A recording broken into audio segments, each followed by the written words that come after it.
Welcome to AudioCert, where the official study guides are brought to life.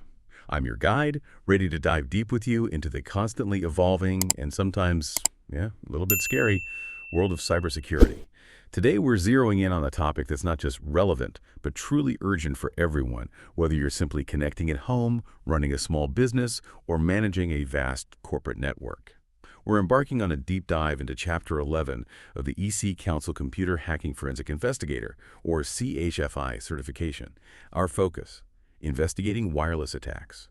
Now, the CHFI certification, it's all about equipping cybersecurity professionals to understand, prevent, and most importantly, effectively respond to cyber attacks. And when we talk about wireless, well, we're talking about something we all use every single day, often without a second thought, right? But here's where it gets really interesting and, frankly, a bit concerning. Our digital network perimeters, they're no longer just physical walls. They've stretched out into public spaces, into our homes, far beyond the traditional office, all thanks to the sheer convenience of wireless tech. And that, as you can probably guess, opens up a whole new universe of vulnerabilities. You've hit on a critical truth there. The gravity of wireless vulnerabilities, it really can't be overstated. The game has totally changed for attackers. They don't need to physically bypass your building security anymore or navigate complex wired firewall rules. Today, an attacker can just sit in a car outside your building, maybe with nothing more than a laptop and a decent high-powered antenna, scanning the airwaves for weaknesses. They're basically looking for that open door, that unlocked window to slip right into your network. What's fascinating and maybe a bit chilling is the immense attack surface that wireless networks present. Once a hacker gets in through wireless, they often manage to bypass many of the traditional, usually quite robust, wired network security barriers. They can land directly inside your internal network, potentially with immediate access to really sensitive information. And the rewards for them, they're incredibly appealing. We're talking valuable corporate intellectual property, stuff that can be sold off, or sensitive personal and financial data. Think blackmail, identity theft, extortion. It's serious stuff. And this isn't hypothetical, not at all. It's truly a matter of when, not if, your wireless network gets targeted. We've seen major real-world incidents. Companies like BJ's Wholesale Club, Lowe's, DSW, even Wake Forest University School of Medicine, and of course the huge breach at TJX. These things can cost companies millions, sometimes hundreds of millions, just in direct costs. But the true cost: investigating the breach, potential legal damages, fixing the holes, and that often immeasurable loss of consumer confidence, it's just far, far greater. So with that context, our mission for this deep dive is, well, pretty clear. We need to go beyond just the surface level. We'll start by really understanding the fundamental mechanics, how wireless networks actually operate. Then we need to grasp their dual nature, the amazing advantages balanced against some crucial disadvantages. From there, we'll delve into the, frankly, quite ingenious ways hackers exploit these weaknesses. And finally, maybe most importantly for CHFI, we'll explore how forensic investigators can effectively detect these attacks and respond to them. This whole understanding isn't just academic theory, it's absolutely critical for building effective defenses in the world we live in today. Okay, let's peel back those layers then. Before we even jump into how attackers might break in, we need that solid foundation. How do wireless networks actually work? What's at the core of a typical wireless setup? What are those essential bits and pieces making our devices connect? Right. At its heart, every wireless setup relies on a key piece of hardware. It's called a wireless access point, or WAP for short. Think of a WAP as like a bridge, or maybe a digital translator. It takes the data from your traditional wired network, the Ethernet cables running through the walls, and converts it into radio waves. It sends that out wirelessly to your devices, your laptop, phone, tablet, whatever.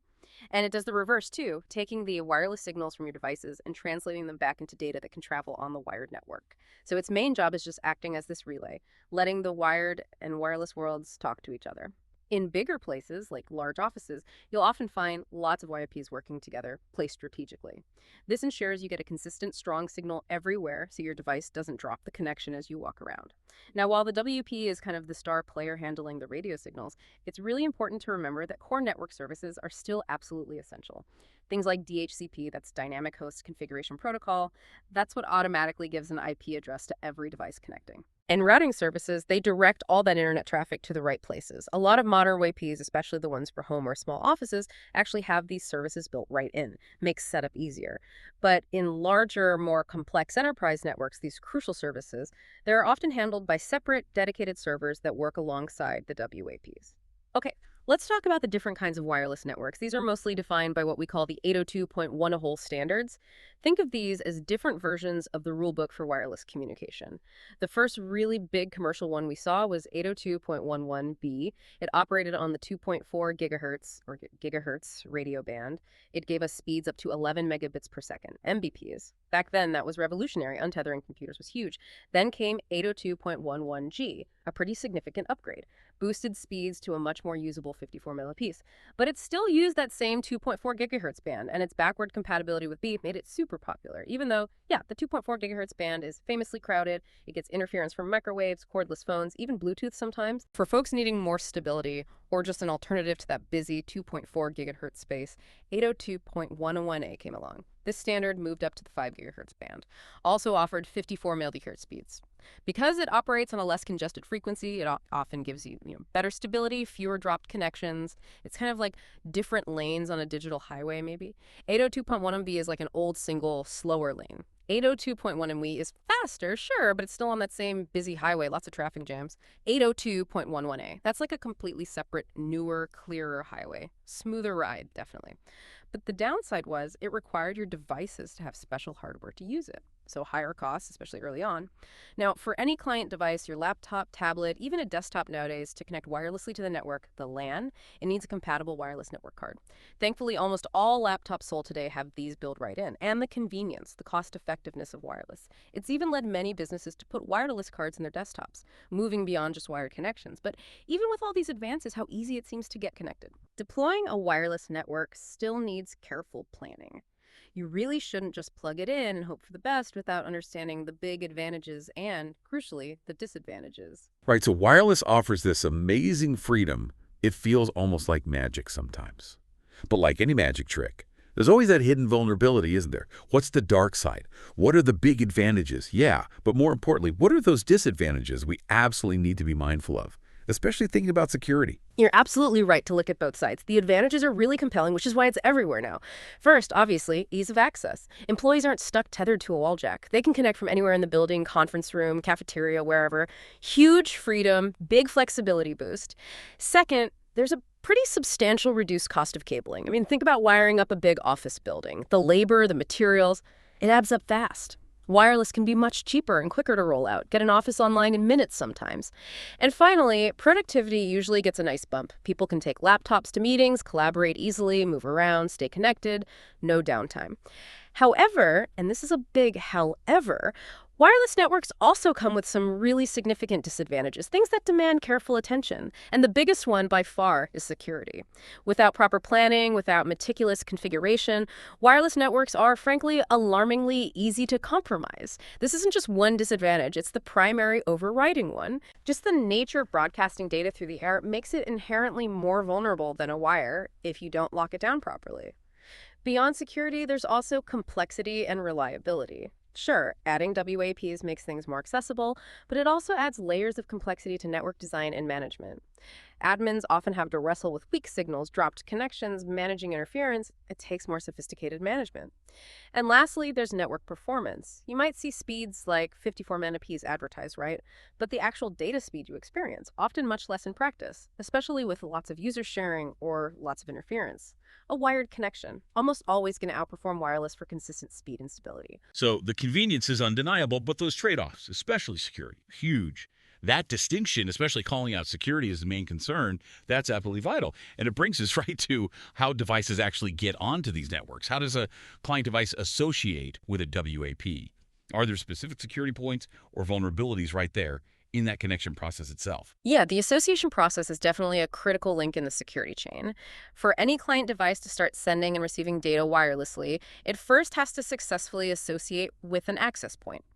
This association, it establishes that fundamental connection. It lets the client get an IP address and start talking on the network. Things like signal strength, sure, but crucially, security settings, if they're not right, can definitely interfere with this process. On older Windows systems like Windows XP, Microsoft had this utility called Windows Wireless Zero Configuration, or WZC. Its whole point was to make connecting to wireless networks simpler, very user-friendly. But that convenience came with some pretty serious security issues. For instance, if your device couldn't find a preferred network it was looking for, WZC would openly probe for other networks. It basically shouted out, hey, I'm looking for office Wi-Fi, and this probing info. It's openly visible to anyone using a wireless analyzer tool. An attacker could use that to set up a fake evil twin access point, mimicking your network, trying to lure clients to connect to them instead. WZC also tended to try connecting to the network with the strongest signal, regardless of whether it was legit. So an attacker could just blast out a strong signal from a fake network using a high-power antenna, tricking computers into connecting. Because of this, the general advice is, if you can, use the vendor's own wireless management tools. They're usually more secure, tailored to the specific hardware. When you are using any wireless management software windows built in or from Linksys, Dell, whoever you need to pick the specific network you want to join, you do these by choosing the Service Set Identifier, the SSID. That's just the public name of the network, the one you see in the list. If that network has security turned on, you'll then get prompted for a passphrase or an encryption key. No key or the wrong key, no access. Simple as that. But if the network's open or you give the right key, your computer tries to make that connection, get associated with the access point, and get on the network. Okay, so security is the big challenge. And even just connecting has these potential pitfalls. So what are those first lines of defense we can actually put up? These access controls you mentioned, how do they work to shield our data and control who gets on? All right, now we're getting to the core of wireless security strategy. To lock down a wireless network as much as possible, we use what we call access controls. These are specific methods designed to minimize an attacker's chance of getting onto your network. You can use them individually, but they're way more effective when you combine them, creating layers of protection. What's available depends a bit on the WAP you're using, but most modern ones will at least offer encryption and something called a maxi filtering. Let's start with encryption, the data shield. This is absolutely fundamental. Imagine your wireless data is like a whispered conversation in a crowded room. Without encryption, anyone nearby, anyone with a basic wireless analyzer can just listen in and read everything. Your data is just flying through the air in clear text. Early wireless encryption, yeah, it was pretty weak, honestly, trivial to crack, offered very little real protection. But as wireless tech has matured, encryption's gotten way more complex, much harder to break. We're also seeing newer things like certificate-based encryption coming up as strong alternatives to just using simple pre-shared keys. The first major attempt at wireless security was wired equivalent privacy, or WEP. It was an optional feature in the original 802.11 standard, meant to give you authentication and confidentiality. WEP uses a symmetric key, meaning the AP and the clients share the same secret key and a challenge response process for authentication. Data gets encrypted before sending, decrypted on arrival. However, and this is absolutely critical to understand, WP has been proven to be severely fundamentally flawed in its security methods. By around 2003, it was pretty much replaced as the go-to encryption method. Even the IEE committee, the group that designed WEP, stated it shouldn't be considered adequate security unless you had a really strong process for managing the keys, which most people didn't. The massive problem with WEP is in the technical details. It uses something called the RC4 stream cipher. WEP keys are usually 40-bit or 104-bit, although they were often marketed as 64-bit and 128-bit. Why? Because a small 24-bit piece of data called an initialization vector, or 5V, gets added to the key. And here's the fatal flaw. This IV isn't random enough and it repeats. If an attacker captures enough packets containing these IVs, they can mathematically figure out the pattern, and boom, your entire network key is exposed. It's like, picking a lock where every use leaves a tiny, predictable scratch. You get enough scratches, you rebuild the key. This isn't just theory. At a security conference, the FBI famously demonstrated cracking WEP. They did it in like 3 minutes. 3 minutes. Wow. That's barely enough time to process what's happening. Yeah. So basically, if someone's still using WP today, they're just putting up a big blinking hack me sign. That's pretty much it, yeah. The fundamental issue is WEP creates this dangerous, false sense of security. Users think they're protected, but an attacker can potentially get full access incredibly quickly. So the takeaway is stark. WEP should absolutely, positively not be used to secure any sensitive network today. It's outdated, broken, and completely insecure. Recognizing just how bad WEP was, Wi-Fi Protected Access, or WPA, was developed. It was initially an interim solution, later evolving into the much stronger WPA2 and now WPA3. WPA directly addresses WEP's weak IV problem and significantly boosts data encryption and integrity using something called TKIP Temporal Key Integrity Protocol. There are a couple of main flavors of WPA. First, WPA-PSK, which stands for Pre-Shared Key. This is designed mostly for home users and small offices, SOHARE environments, places that don't have those complex enterprise authentication servers. It offers much stronger encryption. Keys are automatically changed or rekeyed regularly, either based on time intervals or after a certain number of packets. This rekeying happens fast, and the way the key is generated is way more rigorous than WEP, vastly superior. Plus, each time a device connects, a new, unique session key is generated based on randomization and Nmap addresses. However, WPA-PSK isn't a silver bullet either. It's still vulnerable to what we call offline dictionary attacks if you use a weak or easily guessable passphrase as your pre-shared key. Here's how it works. An attacker captures just a few packets during a legitimate client's initial handshake when they connect. They take those captured packets offline, away from your network, and then use software to try guessing the PSK using huge lists of common words, phrases, password patterns. The attacker doesn't need to hang around your network for long, and it doesn't even need to be busy. The IE committee, when developing the later 802.11i standard, explicitly warned about this. They said an 8 to 10 character passphrase gives you less than 40 bits of security. That's worse than basic WPM. They basically said anything less than 20 characters is unlikely to deter attacks, and tools specifically for cracking WPA-PSK. They're out there, readily available. So much better than WEP, but that human element, choosing a weak password, still the Achilles heel. Exactly. For much stronger security, especially in corporate settings, we look to WPA with 802.1x authentication. People often just call this WPA Enterprise. This is significantly more secure. Why? Because 802.1x provides robust, positive authentication for both the device and the network infrastructure itself.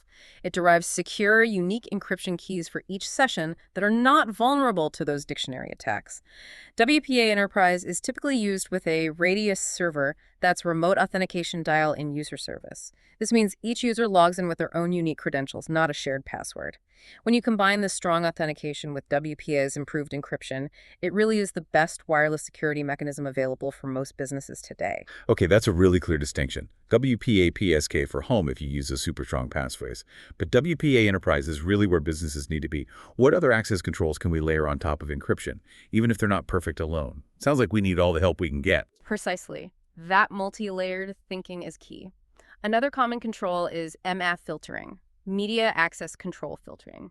The basic idea is to limit network access to only approved devices based on their unique hardware address.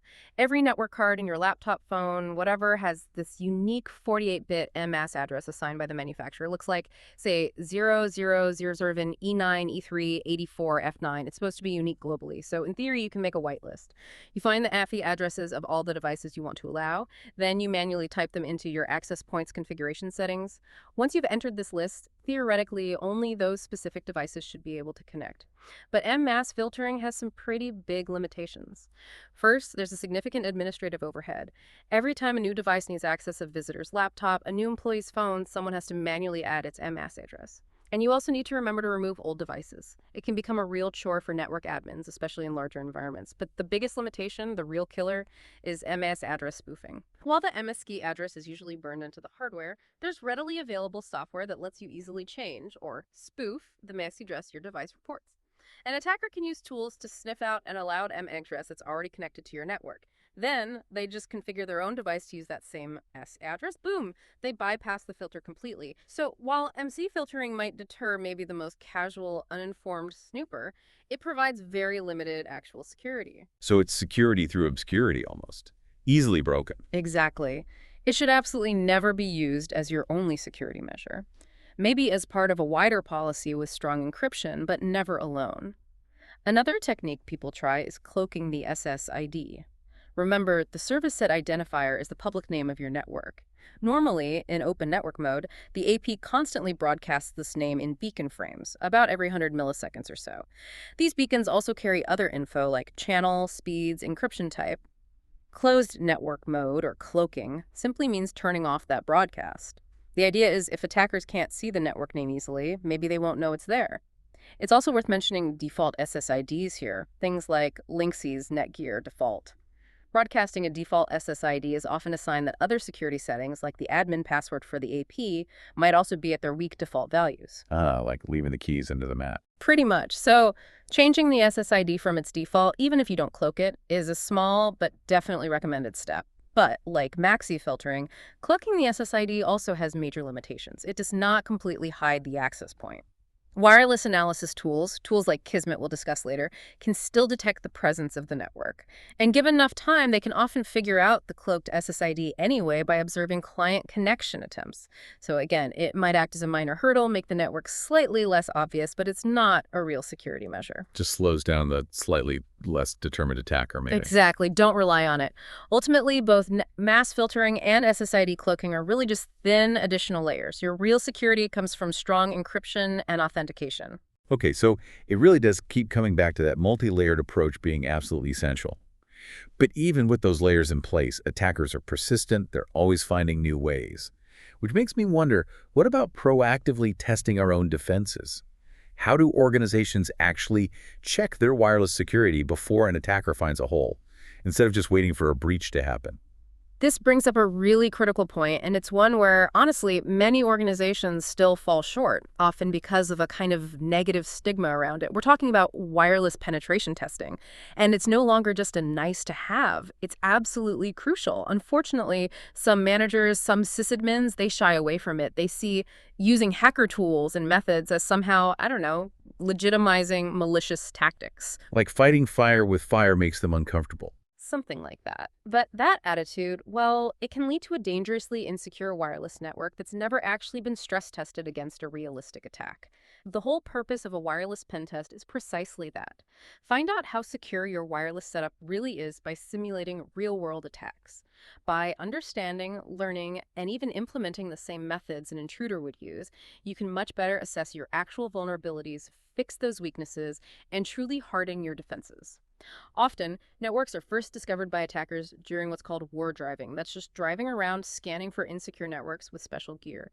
So an attacker might not even be targeting your company specifically at first. They might just be looking for any easy target, any open wireless network they can exploit. There are generally two main ways to approach a pen test. The internal approach means the tester works from inside the network perimeter, maybe using existing knowledge like a guest Wi-Fi password or understanding the internal network layout. This helps check security from the perspective of, say, an employee or a visitor who already has some level of access. The external approach, on the other hand, simulates a real intruder with zero prior knowledge. The tester uses the same tools and techniques an attacker would, working from outside your physical premises. It's absolutely vital that a skilled, ethical security professional does this kind of external test, though. You need someone who knows how to use these powerful tools without accidentally causing damage to your live systems. Regardless of the approach, there are key rules for any penetration test. First, always get management approval in writing. This agreement needs to clearly define the scope, what will be tested, what won't, and any potential risks or impacts. No surprises. Second, ethical boundaries are critical. Never do anything that could compromise or affect a neighboring wireless network. Stay within your authorized scope. Denial of service or DOS attacks, the kind that try to shut things down, should only ever be performed with explicit written approval. It can be very disruptive. All the results, all the findings, they must be kept strictly confidential and stored securely. And finally, you need a comprehensive report for management. It should detail all the findings, explain the vulnerabilities clearly, and provide specific, actionable recommendations for fixing things. So proactive testing isn't just a good idea. It sounds like an essential part of responsible security management. Okay, so proactive testing is clearly crucial for finding weaknesses before they're exploited. But what if we do suspect an attack is happening right now, or we're doing one of these pen tests? How do we actually investigate these wireless environments? Are there specific tools, specific techniques forensic investigators use to detect and analyze suspicious wireless activity? It sounds tricky. This is where it gets really interesting, yeah, and often quite challenging.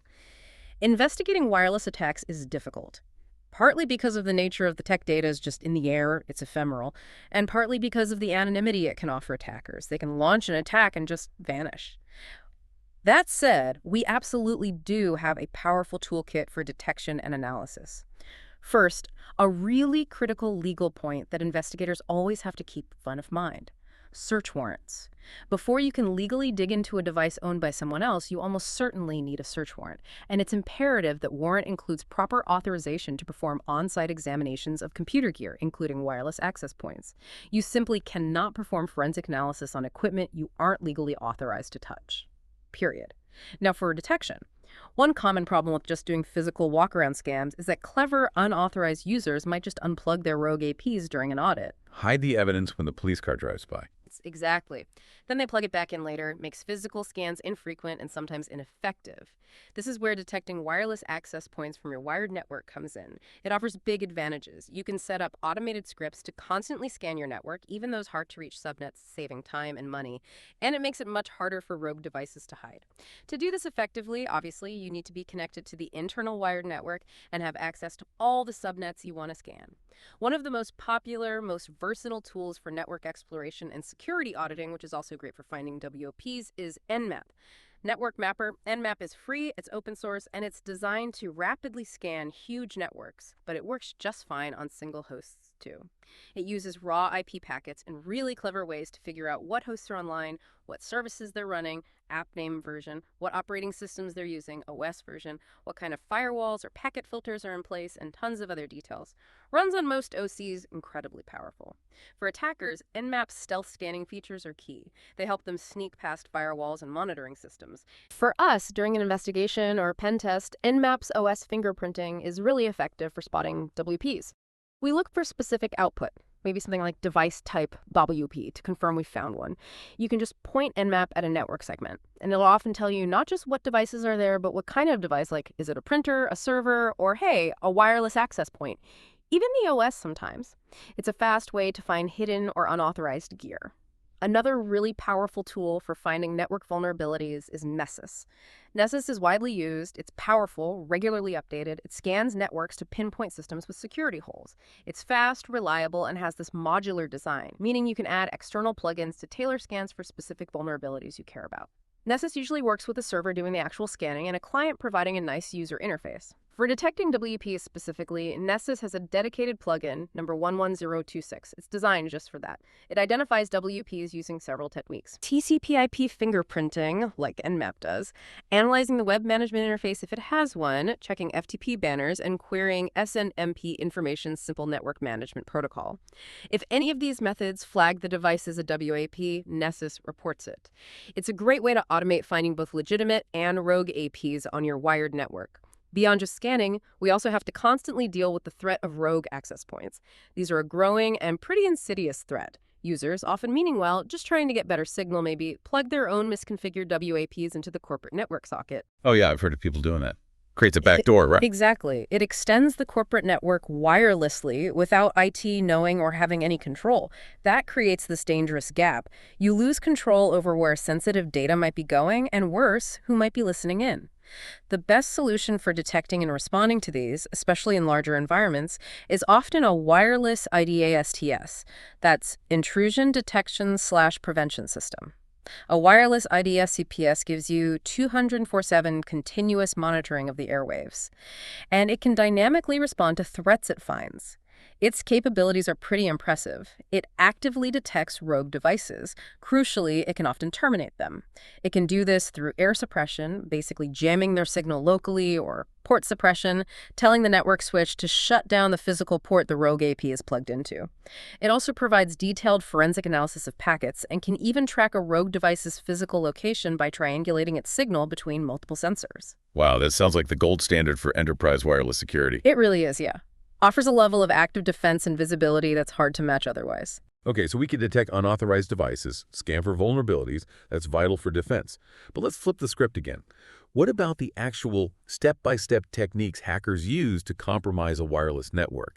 What's their typical playbook once they've picked a target? And what specific tools are in their toolbox? That's a critical question. And for forensic investigators, understanding this methodology is key to figuring out how a breach happened and responding effectively. A hacker's process usually follows a sequence. First, information gathering, reconnaissance, then injection techniques to force the network to generate useful traffic, followed by cracking the encryption.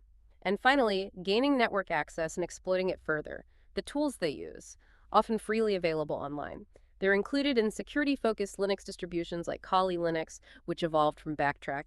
This accessibility has really, democratized hacking, made these powerful tools available to a much wider audience, not just coding wizards. We'll mainly talk about utilities from the Aircrack-ng suite and Kismet. Most of these are Linux-based, so yeah, some familiarity with Unix commands helps.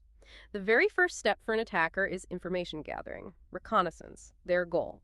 Detect any rogue APs, any ad hoc networks, any open networks, or any improperly configured APs. They want to gather as much intel as possible about the target WAPs and any devices connected to them. All this info is crucial for the next steps. They're essentially mapping the wireless battlefield. A key tool for this recon phase is Kismet.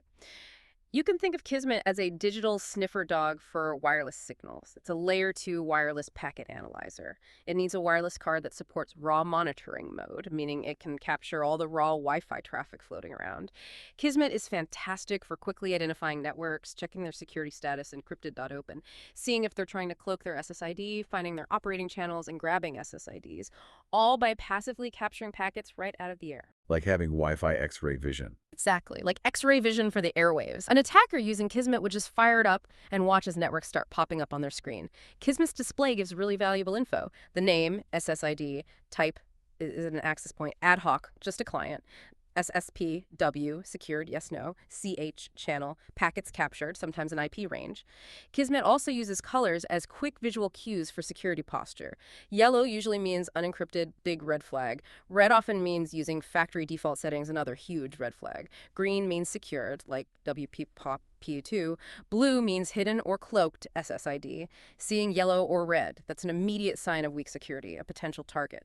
From Kismet, the attacker learns the channel, encryption status, maybe an IP range, all vital starting points.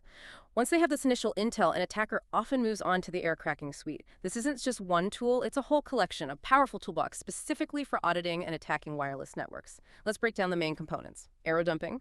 This is used to capture those raw 802.11 packets from the air. The captured data is then fed into other tools for analysis. It can also log GPS coordinates if you're war driving. Airplaying. This one is mainly for injecting frames into the wireless traffic. These injected frames are crucial. They force devices to generate more data, the kind that Aircrack-ng needs to crack WEP or WPA-PSK keys. It can do things like deauthentication and fake authentication. Aircrack-ng, this is the cracking engine itself. It takes the captured data and tries to recover the encryption keys using optimized algorithms. It's especially fast at cracking WEP.AirDecapDigging. This tool is used after you've successfully cracked a key. It decrypts captured encrypted Wi-Fi traffic files, letting the attacker read the actual data in clear text. The first step with the Aircrack suite is usually sniffing packets with aerodumping. An attacker runs a command telling it which channel to listen on, often targeting a specific network they identified with Kismet. The aerodumping screen typically shows two main sections: the top list, nearby access points, and the bottom list, connected wireless client stations. The attacker needs the BSID, that's the MAC address of the target AP, from the top section. And for some attacks, like injection, they also need the MAC address of an associated client, a station address, from the bottom section. Injection is the next phase, usually using airplaying. Wireless packet injection lets the hacker crash and send specific, often malicious packets into the air. Why? To force wireless devices to generate the type of traffic needed to crack encryption keys. If a target network is quiet with low traffic, injection is often essential to speed things up. A really common technique is to deauthenticate a client that's already legitimately connected. Kick them off the network. Exactly. You send a spoofed death packet. This forces that legitimate client to immediately try and reauthenticate with the AP, and that reauthentication process generates the crucial handshake packets needed for cracking, especially for WPA-PSK.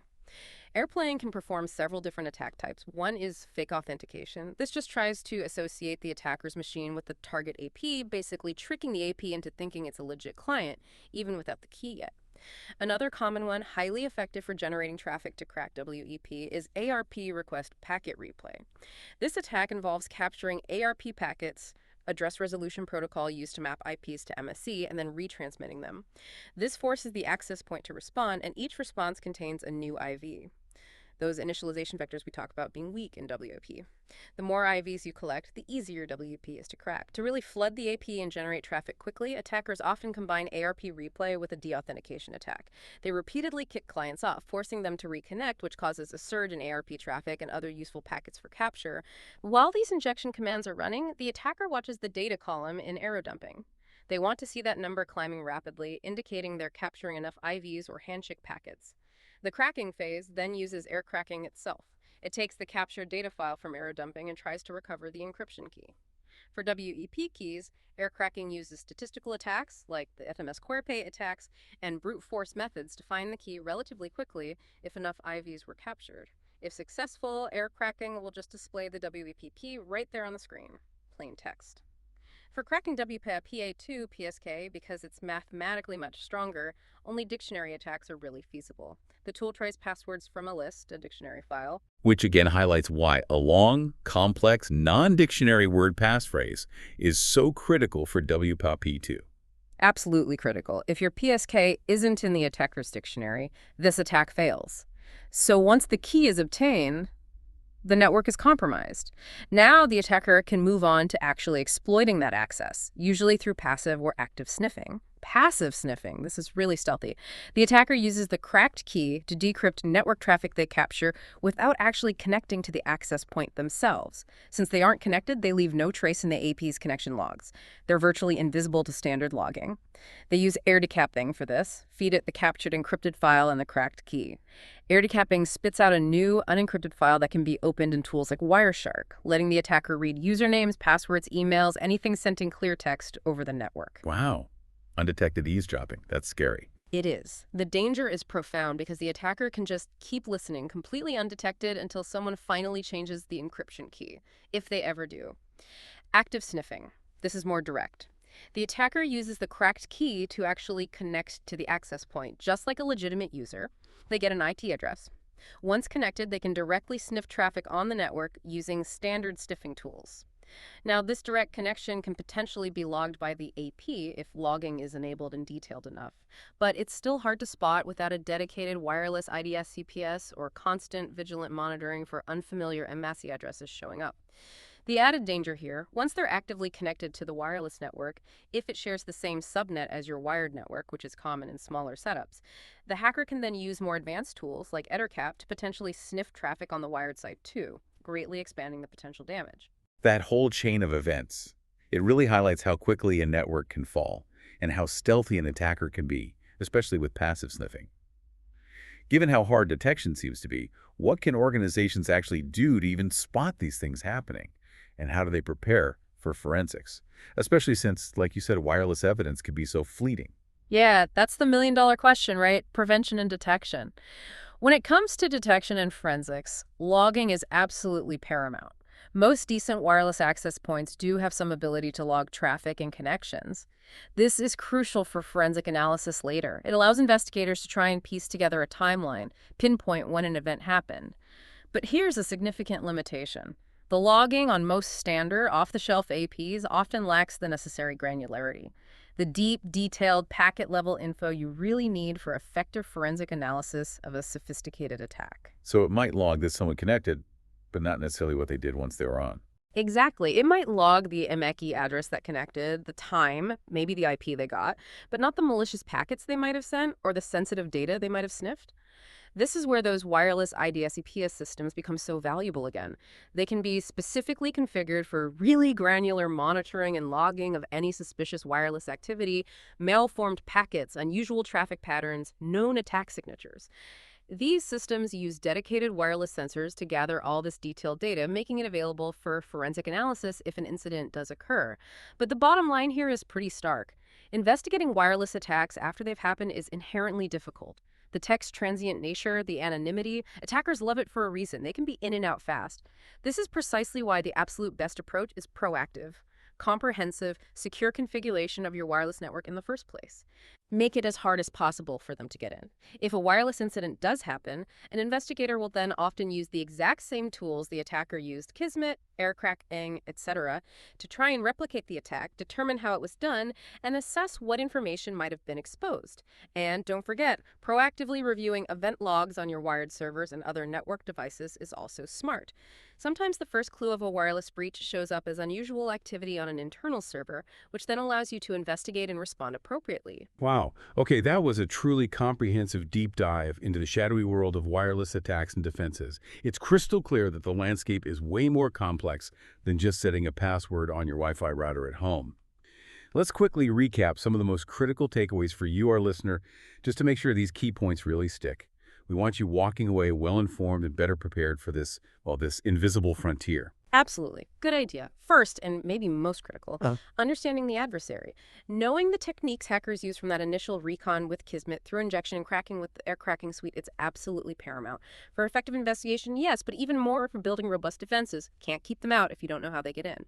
Second, encryption matters hugely. And the difference between the standards is night and day. We saw WEP, wired equivalent privacy. Severely outdated, easily cracked, gives that dangerous false sense of security. Just don't use it, ever.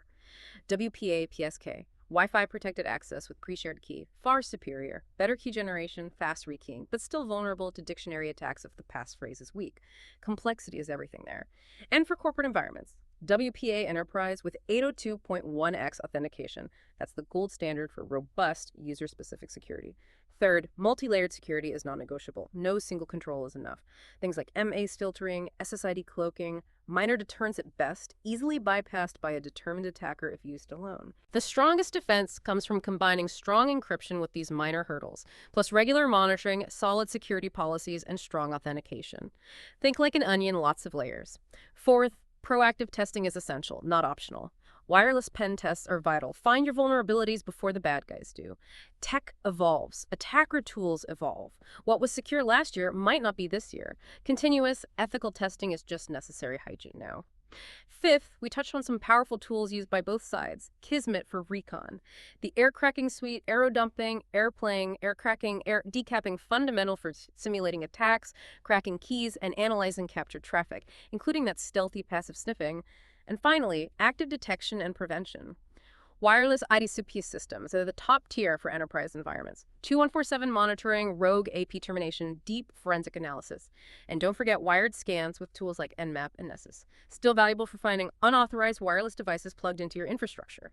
Ultimately, remember that the true cost of a data breach, it's incredibly hard to calculate. It goes way beyond just the immediate cleanup costs. Think legal fallout, lost IP, damaged reputation, lost customer trust. Yeah, the ripple effects can be enormous. Exactly. So prevention through secure configuration and proactive measures is always the best strategy. And just to quickly hit on a few frequently asked questions, because I know these might be buzzing around in your head out there, listeners. First up, why would an attacker even bother targeting a small company? Don't they always go for the big fish, the big headlines? Yeah, that's a really common misconception. But attackers often follow the path of least resistance. They go for easy targets. Small companies can be incredibly easy targets precisely because they often lack the resources or maybe the in-house expertise for really robust security.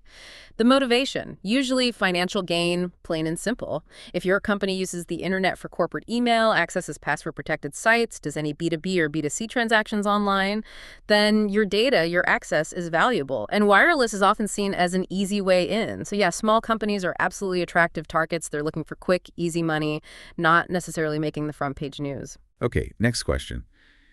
Don't you need to be some kind of experienced hacker, a coding genius, to actually compromise a network like this? No, not anymore. That might have been true years ago, but the internet has really democratized hacking, unfortunately. You don't need to code exploits from scratch these days. Security OS distributions like Kali Linux, available for free, come preloaded with many of the tools we talked about today, ready to go. Often, it's as simple as downloading the tool and following instructions you can find online with a quick search. The same powerful tools that security pros use for legitimate testing, they're being used maliciously by others, even people with relatively limited technical skills. The barrier to entry is much lower now. How about this one? How would I even know if a hacker has associated with my access point? How can I detect that? Well, the first basic step is to diligently check your access point's management interface logs or connected devices list. Look for any MA addresses or computer names you don't recognize. But remember what we said about spoofing. That info can be faked, so it's not foolproof. Sometimes network instability, like suddenly slow speeds, frequent dropped connections, can be an indicator that someone's messing around, maybe capturing data or running attacks. But it's not a reliable sign. The best solution, hands down, especially for businesses, is implementing an intrusion detection or prevention system, an IDCS. These systems actively monitor the network, specifically looking for suspicious traffic patterns and known attack signatures, and they can alert you in real time. And finally, the big question everyone wants the definitive answer to. Are wireless networks safe? Can I ever really trust them? Look, no network solution is 100% safe, ever. The digital world just comes with inherent risks. Full stop. However, by taking proper precautions, by consistently using strong encryption like WPA2 or WPA3 with truly complex, unique, long passphrases, you can absolutely deter the vast majority of common attacks. Make yourself a much harder target. If wireless security is a top-level priority for your organization, then investing in a proper wireless IDSBS system that provides the highest level of security currently available. These systems aren't just detecting, they're designed to actively intercept and suppress many wireless attacks right in the air, preventing them from even reaching your APs. Plus, they offer those crucial forensic capabilities you just don't get otherwise. That brings us to the end of another incredibly insightful deep dive. We've really journeyed through the hidden world of wireless networks today, from their fundamental advantages to that significant security Achilles heel. And hopefully we've armed you with better knowledge of both attacker tactics and, more importantly, defensive strategies. Indeed. It's definitely a powerful reminder, isn't it? Our digital perimeters, they're just more expansive, less tangible than ever before. Security isn't just about physical locks on doors anymore. It's really about understanding these invisible pathways data travels and the powerful tools used to secure or to compromise them. Absolutely. And for you, our curious listener, here's a final provocative thought to maybe chew on after this deep dive. Wireless is a perimeter that's constantly shifting. It's invisible, and it's far too often underestimated. So what blind spots might you have in your own digital perimeter, whether that's at home or at work? And maybe more importantly, how often do you actively test them? Thank you so much for joining us on this deep dive. We sincerely hope this exploration of investigating wireless attacks is giving you a significant shortcut to being well-informed and ultimately better prepared. Stay vigilant and stay curious. We look forward to diving into our next chapter with you very soon. Until then, keep learning.